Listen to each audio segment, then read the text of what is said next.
Hello friends, आपल्या सर्वांची आवडती मालिका बाई तुझा आशीर्वाद या मालिकेच्या आजच्या शनिवार 8 ऑगस्टच्या एपिसोडमध्ये इतका भारी ट्विस्ट आलाय जो पाहून तुम्हाला खूप आनंद होईल.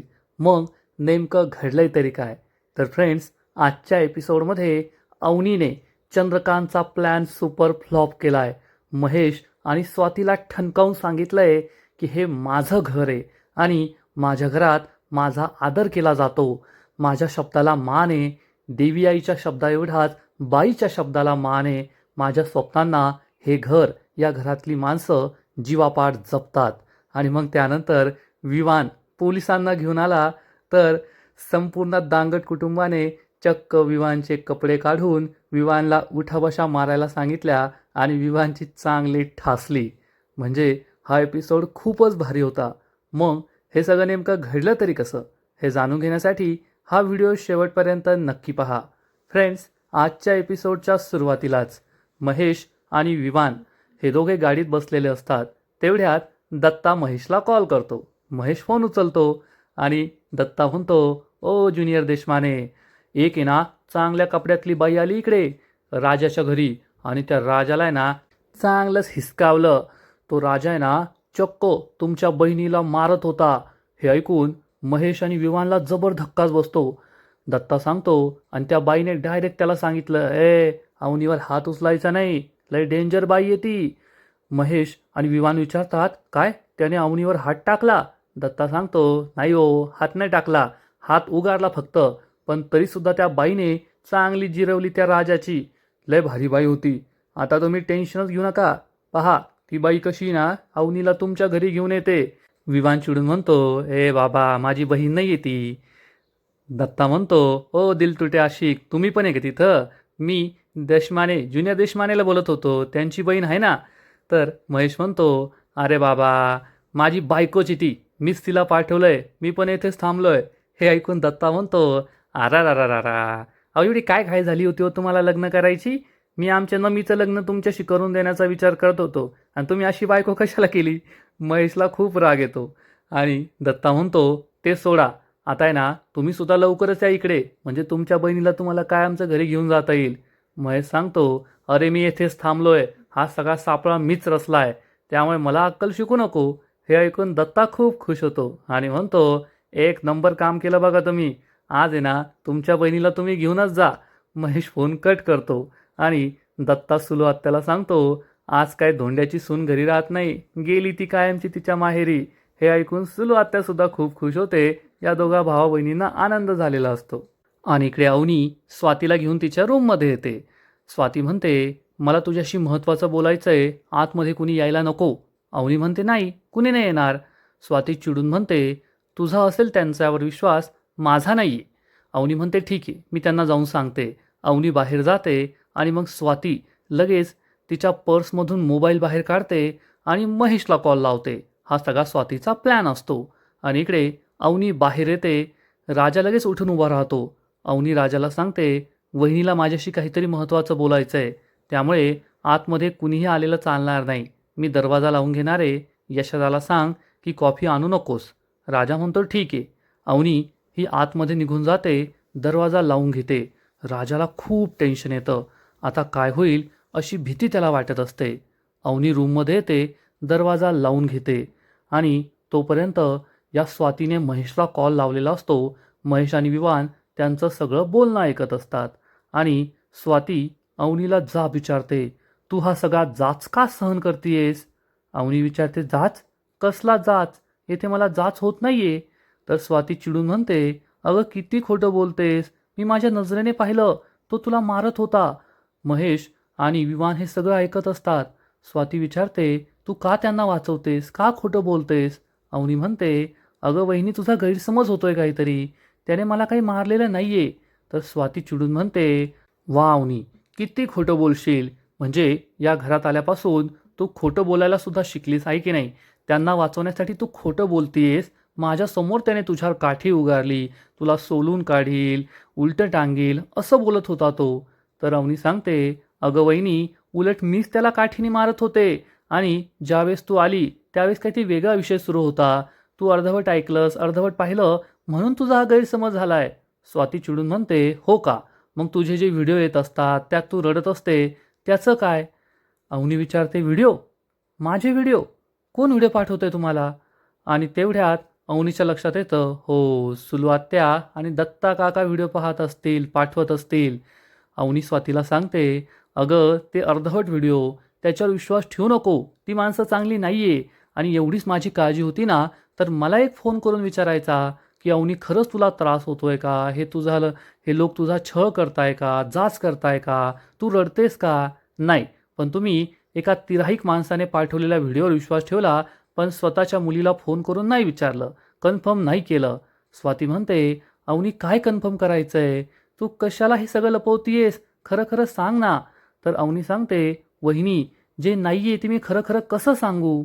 तर स्वाती म्हणते, खरं नाहीये का? मग तू हे घर सोडून का गेली होती? हे ऐकून अवनीला मोठा धक्काच बसतो की स्वातीला कसं कळलं की ती घर सोडून रूमवर राहायला गेली होती. स्वाती म्हणते, आता का गप्प बसलीस? जर या घरात तुझा जाच होत नाहीये, तुला त्रास होत नाहीये, मग तू हे घर सोडून रूमवर राहायला का गेली होतीस?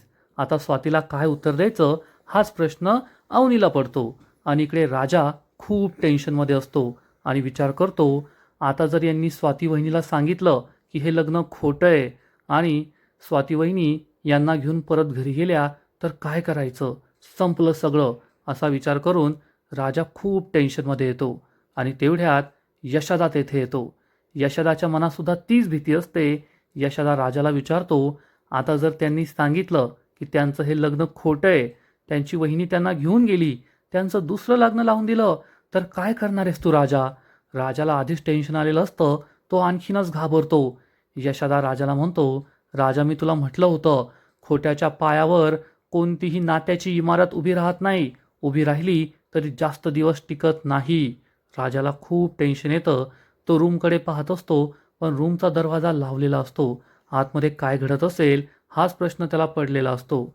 आणि इकडे स्वाती अवनीला विचारते, अवनी बोल ना, तू हे घर सोडून मग का गेली होतीस? का रूमवर राहायला गेली? आणि तुला माहिती आहे का, ती रूम तुला का नाही मिळाली? अवनी विचारते, का नाही मिळाली? तो रूम मालक नाही म्हटला. तर स्वाती म्हणते, हे सुद्धा खोटं. अगं अवनी, तो राजा तेथे गेला होता, त्याने त्या रूम मालकाला धमकी दिली की जर अवनीला रूम दिली तर मी तुझा जीव घेईन.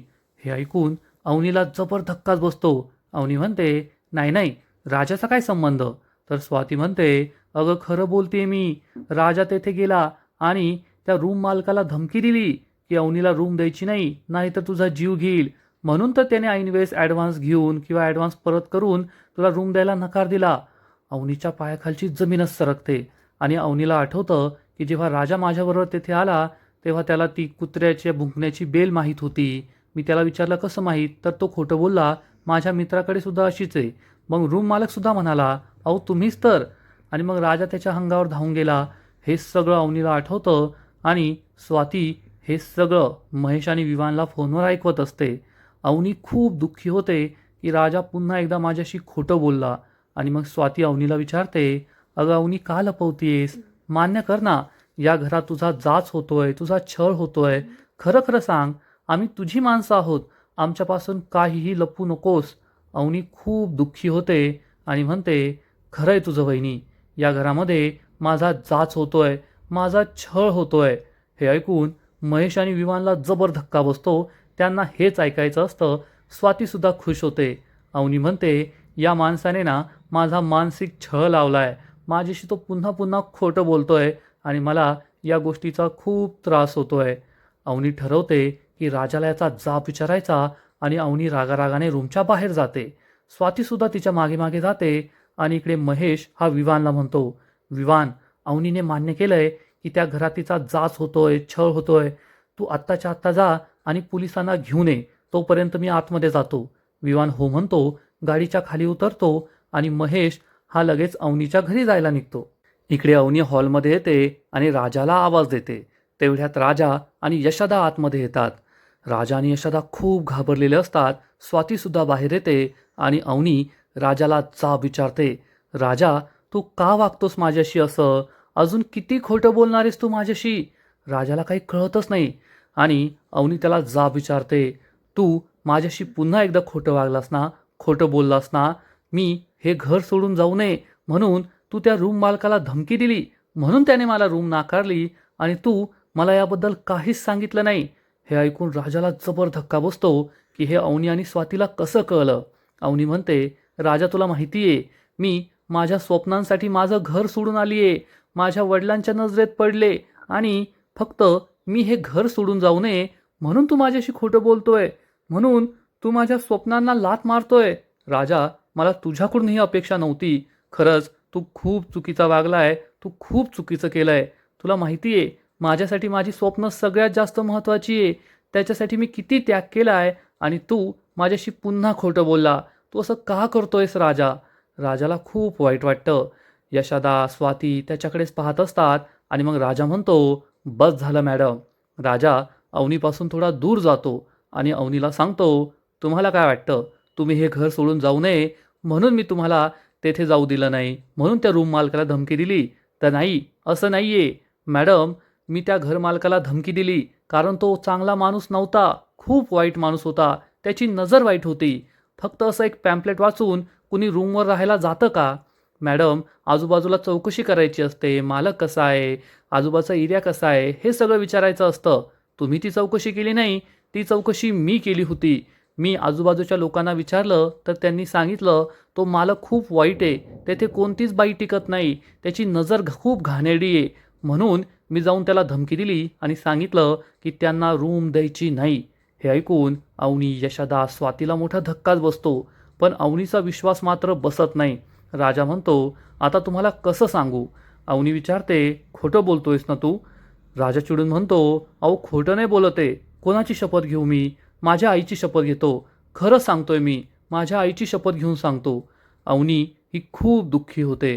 राजाने आईची शपथ घेतली म्हणजे तो खरं बोलतोय असं तिला वाटतं.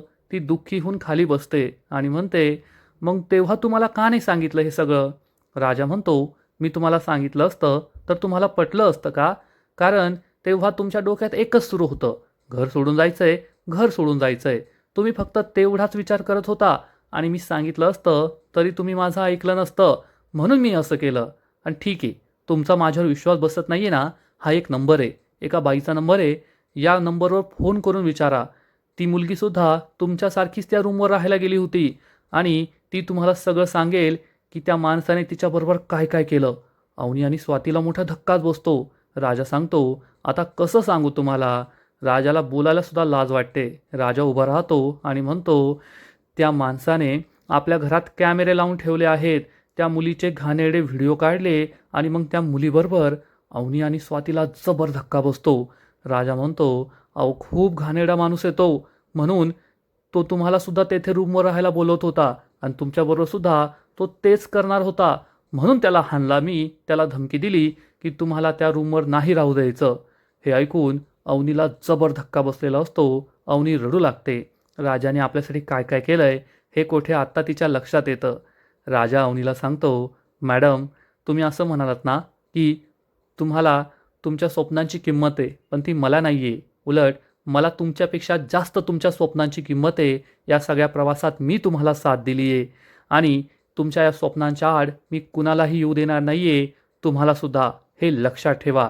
मॅडम, तुमची सगळी स्वप्न पूर्ण होणार, ती स्वप्न आपण मिळून पूर्ण करणार. अवनी खूप दुःखी होते. स्वातीलासुद्धा हे पटतं आणि तेवढ्यात महेश अवनी अवनी करत तेथे येतो. राजा अवनीच्या शेजारी बसलाय हे पाहून तो राजाला दूर ढकलून देतो आणि अवनीचा हात पकडून म्हणतो, चल अवनी, चल आमच्याबरोबर घरी. तर अवनी हात सोडून घेते आणि विचारते, दादा तू येथे? महेश सांगतो, हो, मी स्वातीला इथे पाठवलं होतं, आम्ही सापळा रचला होता. राजा, अवनी, यशोदाला मोठा धक्काच बसतो. महेश सांगतो, हो, कारण आम्हाला माहीत होतं या घरात तुझा खूप जाच होतोय, तुला त्रास होतोय आणि तुला त्रास होऊ नये म्हणून हा सगळा सापळा आम्ही रचला होता. मीच येथे स्वातीला पाठवलं होतं. स्वाती खूप शरमते आणि महेश चिडून म्हणतो, अगं अवनी, आम्ही तुझ्या घरची माणसं आहोत आणि या नालायक माणसांसाठी तू आम्हाला नाही म्हणतीये. अगं कशाला सत्य लपवतीयेस? होतोय ना तुला त्रास, तू स्वतः कबुली दिलीये. तुझा इथे छळ होतोय. चल आत्ताच्या आत्ता. अवनी स्वातीकडे आश्चर्याने पाहते. स्वाती म्हणते, हो अवनी, तुला इथे त्रास होतोय आणि तू सांगितलं नसतंस म्हणून आम्ही हे सगळं केलं. अवनी चिडून म्हणते, नाही होते मला इथे त्रास, माझा कोणताच जाच होत नाहीये, छळ होत नाहीये. हे ऐकून महेश आणि स्वातीला जबर धक्का बसतो. अवनी, यशोदा आणि राजाच्या मधोमध जाऊन उभी राहते आणि या दोघांना ठणकावून सांगते, या घरात माझा कोणताही जाच होत नाहीये, मला त्रास होत नाहीये, मी या घरात सुखी आहे. हे ऐकून राजा खुश होतो. स्वाती अवनीला विचारते, तू येथे खुश आहेस, सुखी आहेस, मग हे घर सोडून का चालली होतीस? राजा खोटं सांगू लागतो ते त्यांना अभ्यासासाठी. तर अवनी सांगते, आमच्या दोघांमध्ये भांडणं झाली होती. हे ऐकून राजाला आश्चर्य वाटतं की अवनी खोटं बोलतीये. राजा परत तेच खोटं बोलतो की ते त्यांच्या अभ्यासासाठी. अवनी म्हणते, राजा आपलं भांडण झालं होतं म्हणून मी घर सोडून चालले होते. स्वाती म्हणते, म्हणजे तुला त्रास होतोय ना? अवनी म्हणते, त्यात कसला त्रास? नवरा बायकोमध्ये काय भांडण होत नाही, तुमच्या दोघांमध्ये काय भांडण होत नाही, आणि इथे भांडणाचा विषय महत्त्वाचा नाहीये. इथे विषय हा आहे की मी या घरात सुखी आहे, हे माझं घर आहे आणि मी माझ्या घरात खूप आनंदी आहे. महेश आणि स्वातीला जबर धक्काच बसतो आणि अवनी या दोघांना ठणकावून सांगते, या घरामध्ये मला कसलाच त्रास नाहीये, मला कसलाच जाच होत नाहीये.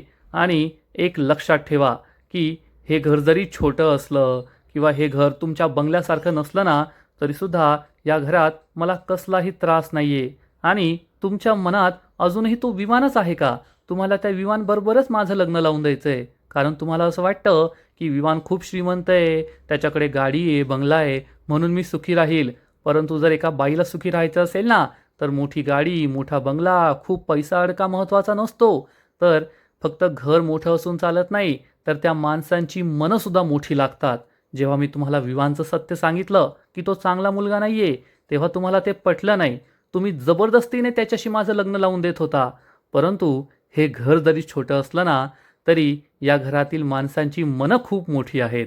हे ऐकून महेश आणि स्वातीला राग येतो, पण राजा आणि यशोदा मात्र खूप खुश होतात. अवनी महेश आणि स्वातीला ठणकावून सांगते, या घरामध्ये बाईला महत्त्व आहे, बाईच्या शब्दाला मान दिला जातो. जेवढा मान देवी आईच्या शब्दाला दिला जातो, तेवढाच मान एका बाईच्या शब्दाला सुद्धा दिला जातो. राजा खूप खुश होतो. अवनी महेश आणि स्वातीला ठणकावून सांगते, या घरात माझा कोणताही जाच होत नाही, छळ होत नाही, त्रास होत नाही. उलट या घरात माझी खूप काळजी घेतली जाते. या घरात माझ्या शब्दाला मान दिला जातो. माझ्या स्वप्नांना जीवापाड जपलं जातं.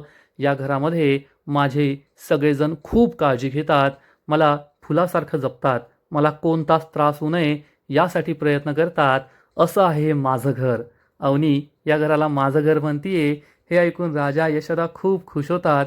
तर स्वाती आणि महेशला जबर धक्का बसलेला असतो आणि अवनी ही आपल्या या घराबद्दल, दांगट कुटुंबाबद्दल भरभरून सांगत असते की माझी माणसं मोठ्या मनाची आहेत, प्रेमळ आहेत, माझा आदर करतात, मान सन्मान करतात, माझ्या शब्दाला मान देतात, माझ्या स्वप्नांना मान देतात आणि मी या घरात खूप सुखी आहे, आनंदी आहे.